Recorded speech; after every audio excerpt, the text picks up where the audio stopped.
This review has been made possible by Toyota of Naperville. As you know, Toyota has tons of brand new Toyotas available for purchase. But did you know that they also have a remarkable selection of used cars? Head on over to toyotaofnaperville.com and look through hundreds of used cars for sale right now. Alright, what's up guys? My name is Zach and today I am driving a 2011 Lexus CT200h. Up front is a 1.8 liter inline 4 as well as a hybrid drive system. And down below is a CVT. So I am super excited to be driving this CT200h for one reason in particular, and that is I think these things look super cool, look super great, and I've never driven one before. So today, we're going to do that. Now, before we get on to the rest of the video, if you guys are interested in selling your car, please click the link in the description below. Cashforcars.com will buy your car with a salvage title, good title, running, non-running, whatever it is. Please go support the channel by clicking the link in the description below. You can get a fast and easy quote for free, and they will pick up your vehicle in less than 24 hours. But let's get back to that 1.8 liter inline 4 as well as hybrid drive system. Well, that H at the end of the name signifies the fact that it is a hybrid. Essentially, this drive system is shared with the Toyota Prius. Under the skin, the 200h is a Prius. And you can look at that two ways. First of all, ew, it's a Prius, ugh. Or second of all, you can say, hey, this is a way more stylish Prius. And I would much rather be seen driving one of these than a Prius itself. Horsepower and torque, I'll put up on the screen. Boom, now it's gone. Now the miles per gallon, I will put up on the screen because that's what you actually care about in a vehicle like this. All right, sport mode here in the 200h. That's not the right window. We're warmed up here on the test track on this December morning. It's rather frigid.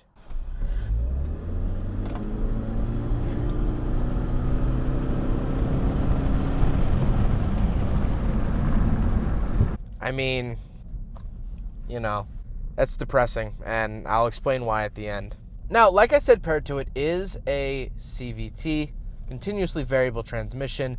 It's fine. In a hybrid, they feel right at home because driving a hybrid already feels a little bit different than driving a normal car.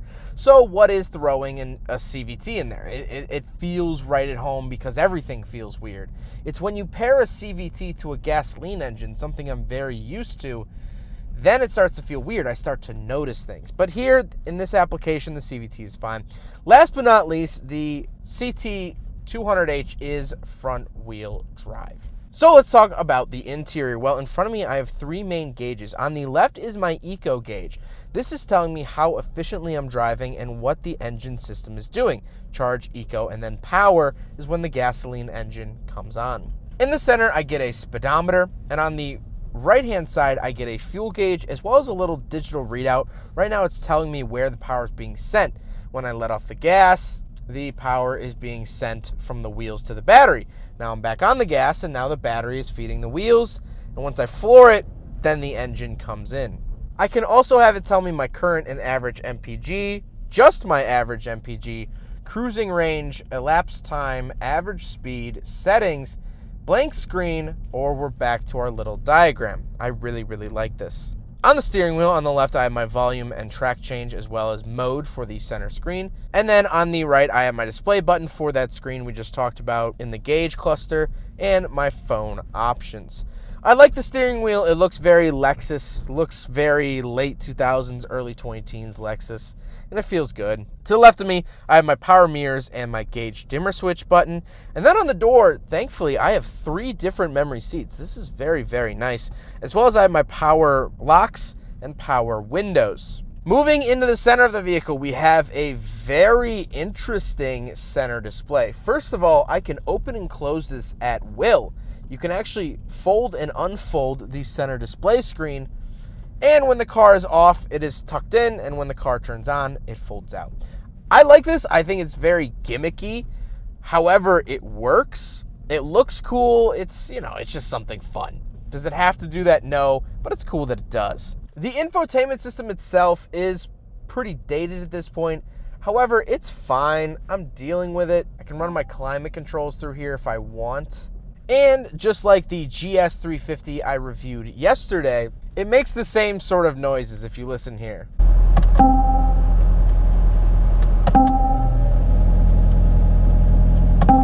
Sort of reminds me of the old Gran Turismo games.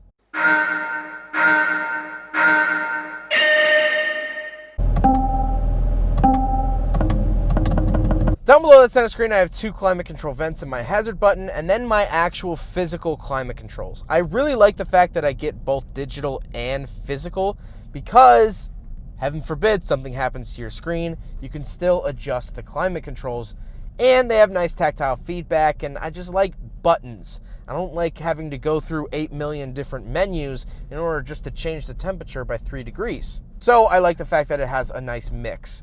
The 2008 Lexus ISF that I drove did not have a mix. It was only digital. So if anything happens to that screen, you are out of luck with changing your climate controls. Below the climate controls, I do have this very nice center stack. I have a CD player up at the top and some radio options, volume, seek track, things like that. To the left of that, this is where you'll find the shifter. And this is actually the identical shifter to the Toyota Prius of the same year. They changed the knob on the top. Instead of it being blue, it's now chrome, in case you care about that, I guess.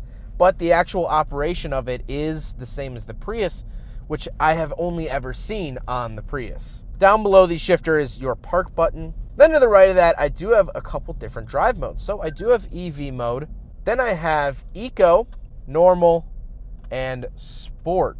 So the really cool thing about Sport is when you actually engage it, the far left gauge in the gauge cluster turns into a tachometer. That's really, really cool. So we have Eco, Normal, Sport, and EV mode. I wish that this car did what the Lexus GS 350 did and give me some sort of nice graphic for when I switch modes.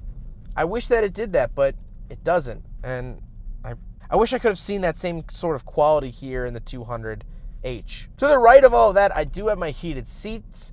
They are little pop-out scroll wheels, which is like I'm trying to change the treble in my 1989 Cadillac Eldorado. It's very, very 80s. These sort of pop-out buttons, scroll, and then put them back in.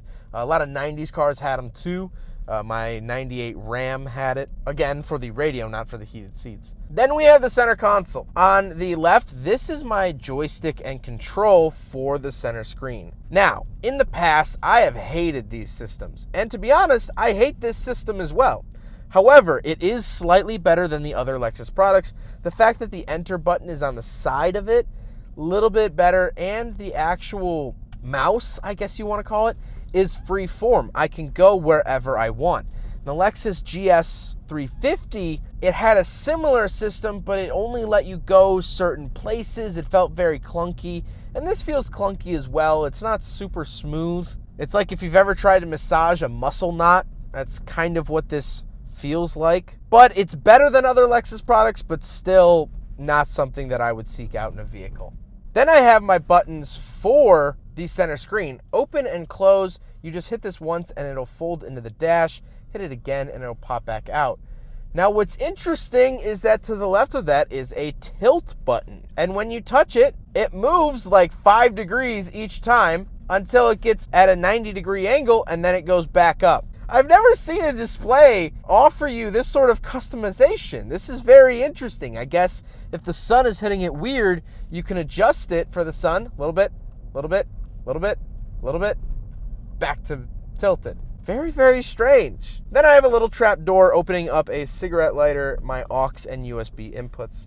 Then I have 2 cup holders to finish out the center console.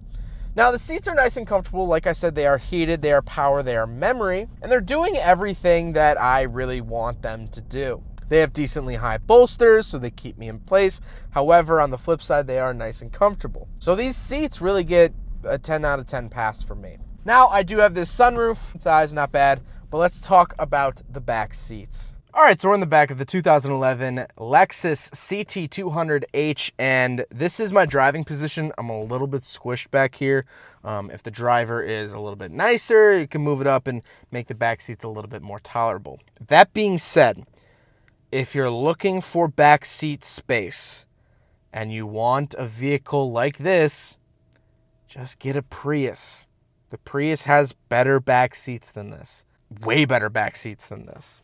That being said, I don't get a center console because, why would I? Auto power windows, a light, some grab handles, and that's about it. All right, let's look at the trunk space. We're on the back of the CT200H.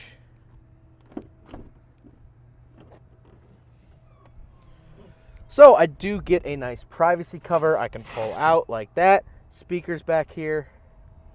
But besides that, not too much going on. Those seats do go down. The second row does go down. So you can actually have a decent amount of room back here. But again, a Prius would actually have similar, if not the same amount of room. Now we got to talk about the looks. This is my favorite part, again, of the 200H. I think this thing looks fantastic. I think it looks aggressive. I think it looks muscular. I think it looks just like a thoroughbred hot hatch. Add a little bit more aero, some bigger wheels, and this thing will be an absolute stunner in the hot hatch category. And that's where they lose me. That's where the disappointment starts to roll in like a thunderstorm. This thing looks hot. Honestly, for my money, I think it's one of the best designed hatchbacks of the 2000s and 2010s. I think it looks great. I really, really do. I cannot stop singing its praises. This is a hot, hot vehicle, but it's not a hot hatch. And I think it so easily could have been. Give this thing a 2-liter and make it not a hybrid and give it a manual transmission. Boom. Hot hatch. In my book, at least. And I understand it's a Lexus, and Lexus doesn't really do manual transmissions, and they don't really do sports cars besides the F cars and the LFA.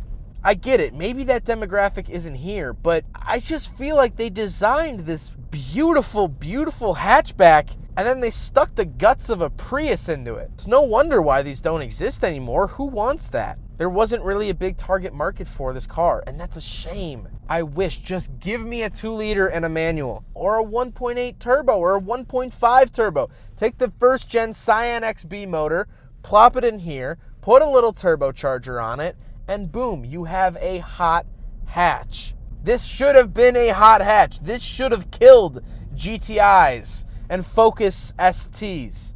But instead, it's a Prius in a new coat. I'm not a fan of this hatch. I really thought I would. This is the epitome of an A+ idea with D- execution.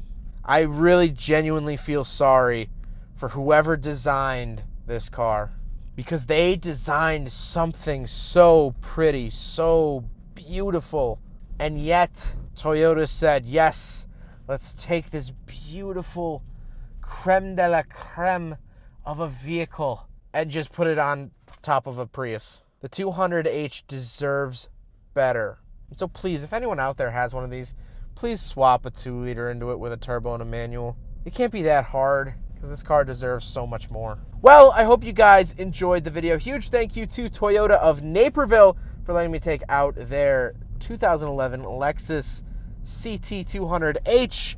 This is one of their used vehicles on the lot you can go and purchase right now, as well as they have hundreds of used cars on the lot at all times. If Lexus isn't your thing, if Toyota isn't your thing, still go check out their website. They have tons of makes and models. They have Jeeps and Audis and Fords and anything you want. I'm sure they have a vehicle that'll fit your needs, and helping them is supporting the channel. So huge thank you to them. But I hope you guys enjoyed the video. Don't forget to rate the video, comment on the video, and subscribe if you really like it. Take care, guys.